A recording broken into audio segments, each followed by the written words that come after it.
अभी तो पूरा पड़ेगा। आज हमने कह दिया भाई वृद्धा पेंशन, विधवा पेंशन और विकलांग, इन तीनों के लिए जो बच्चे की जो आयु वाला एक राइडर था उसको हमने हटा दिया। अब हटा दिया वो तो ठीक है, लेकिन इम्प्लीमेंट तब होगा जब वापस इस अभियान को हम चलाएंगे। आज हमने अब तक 3 लाख पट्टे पंचायत राज के माध्यम से 3 लाख पट्टे निःशुल्क बांट दिए हैं। अब वो 3 लाख पट्टे निःशुल्क बांटे हैं तो अभी तो काम बाकी है। अगर इसको और आगे बढ़ाएंगे तो और पट्टे बटेंगे। तो सर क्या 31 के बाद बढ़ेगी ये? बिल्कुल 100% बढ़ेगी। तो जितने भी योजनाएं जो भी सरकार की जो छूट की 31 तक थी वो सब आगे बढ़ जाएंगी? बिल्कुल बढ़ेगी। कितने दिन तक बढ़ाओगे सर? वो तो अब सीएम साहब या हमारा कैबिनेट तय करेगा, लेकिन बढ़ाना तो पड़ेगा ही। मतलब आधे स्टेट में तो हमने शुरू कर दिया, आधे स्टेट में शुरू नहीं किया तो संभव थोड़ी है। इसको तो बढ़ाना पड़ेगा तभी इसको ठीक ढंग से हो। और अब तो उससे तो कई गुना और चीजें इसमें नई ऐड हो गई हैं जी, तो करना पड़ेगा। अभी एक दिन हमारे जानकारी में आया, भीलवाड़ा एक अकेला जिला है जिसमें एक जिले ने 1 लाख पट्टे बांटे हैं जी। कोई कम नहीं होता है। और सबसे खुशी की बात यह है कि जो पट्टे हम बांटते हैं, निःशुल्क पट्टे बांटते हैं, वो रिपोर्ट हमारी भारत सरकार को जाती है। और जो भारत सरकार से हमारा जो रेगुलर इंदिरा आवास मिलता है वो तो मिलता है, लेकिन जितने हम निःशुल्क पट्टे बांटेंगे इतना हमको इंसेंटिव के रूप में इंदिरा आवास मिलते हैं। तो कोई कम बात नहीं है।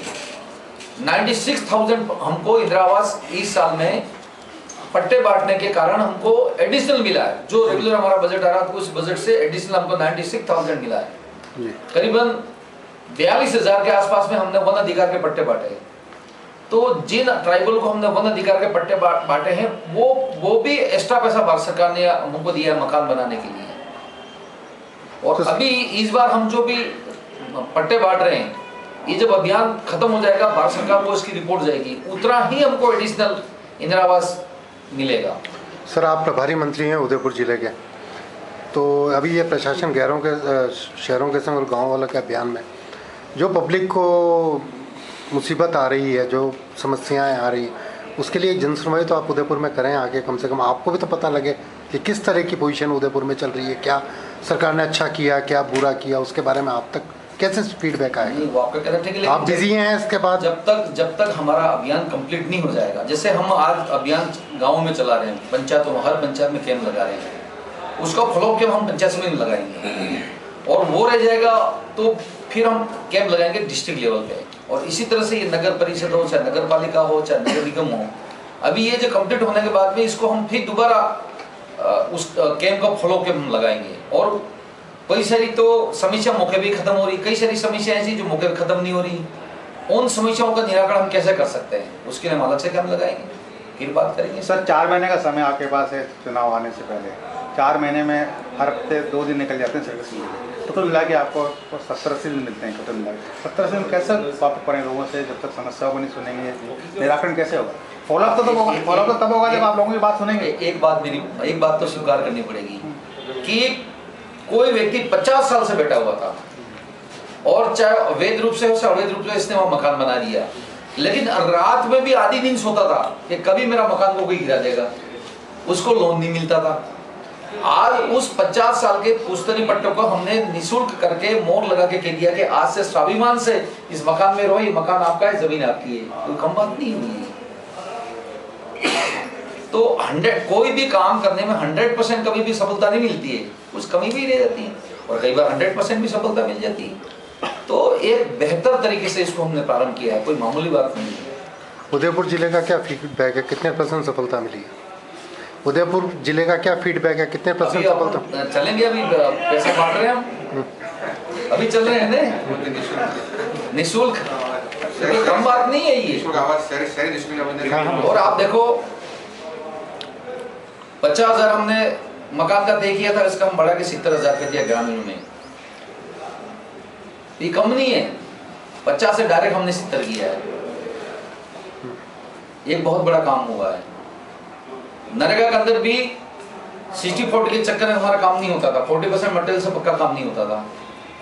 आज 200 करोड़ तो हमने बजट में रख दिया कि कोई पंचायत अगर अपना पक्का काम कराना चाहती है लेकिन 40% मटेरियल कंपोनेंट से काम नहीं हो रहा है तो ऊपर जितना मटेरियल लगेगा इतना स्टेट गवर्नमेंट इसको देगी, लेकिन पक्का काम करेंगे। ये बहुत बड़ा काम हुआ है। जिसके 100 दिन हो गए मजदूर के, इसको हम 2100 रुपया केस देंगे। 150 दिन हमने कर दिया। एक टीएफसी, एसएफसी और अनटाइड फंड का हमारा पैसा अनयूज था और अधिकांश, क्योंकि सरकार ने एक राइडर लगा दिया था कि इस पैसों का पेयजल में ज्यादा उपयोग करोगे। ठीक है, हमारे कोटा डिवीजन में और उदयपुर डिवीजन में तो पानी के हम उपयोग कर लेते थे, लेकिन जहाँ डेजर्ट है वो पानी का उपयोग नहीं होता था। हमने इसको रूल्स में परिवर्तन किया और हमने अब कर दिया कि टीएफसी, एसएफसी में हमने पैसा बढ़ाया और पैसा कितना बढ़ाया, टोटली बजट का 41%।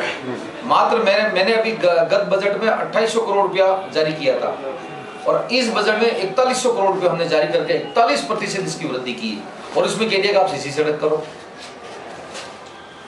सर, उदयपुर में जो ट्राइबल यूनिवर्सिटी खोली है अभी तक उसका वाइस चांसलर नहीं आया। आपने पिछली बार भी बात की थी मेरे से खेरवाड़ा में, तब आपने कहा था कि बहुत जल्द। साथियों, मेरे भाइयों, ये गवर्नर अपॉइंट करते हैं और इसका पैनल तो जरूर बन गया, कभी भी हो जाएगा, लेकिन महामहिम गवर्नर साहब करते हैं। पैनल प्रस्तुत कर दिया, हम काय को करेंगे, हम नहीं करते पैनल, ये तो गवर्नर साहब ही करते हैं जो करते हैं। नीला में नीला के अंदर ही यूनिवर्सिटी। अब ये तो खुली बात है, वहाँ जमीन का कोई डिस्प्यूट आया है, डिस्प्यूट तो डिस्प्यूट ही है। एक बात और, आप जैसे जनजाति मंत्री हैं और उदयपुर पूरा जनजाति इलाका है और जो गांव में जो ग्रामीण रहते हैं जनजाति क्षेत्र के लोग, वो उदयपुर में आकर के अपनी जमीनों के लिए काफी भटक जा रही है। उनके लिए गांव में कोई एकल खिड़की योजना नहीं हो सकती, तो उनको यहाँ शहरों में आना पड़े, वहीं उनके काम जाए। शहर में क्यों आ रहे हैं? अपनी जमीनों के नामांतरण के लिए, उनके जो कब्जा है, सरपंच खोलता है भाई, यहाँ आने की जरूरत नहीं है, क्योंकि यहाँ कौन खोलता है? सिटी में तो कोई खोलता ही नहीं नामांतरण। ये पावर तो वहाँ के सरपंच और सेक्रेटरी और पटवारी 3 जनों को है। अभी जन सुनवाई हुई थी, उसमें सर काफी लोग आए थे, उनको काफी समस्या थी कि वो इधर से या तो वो इधर से उधर भटक रहे थे, या तो वो लोग आते होंगे जो 2 भाइयों में झगड़ा है और नामांतरण खुल नहीं रहा है। बाकी सीधा नामांतरण हो तो अधिकारी उन लोगों का, यहाँ तो किसी को अधिकार नहीं, कलेक्टर को भी अधिकार नहीं है, कमिश्नर को भी अधिकार नहीं है, अधिकार तो ग्राम पंचायत को नामांतरण खोलने का। तो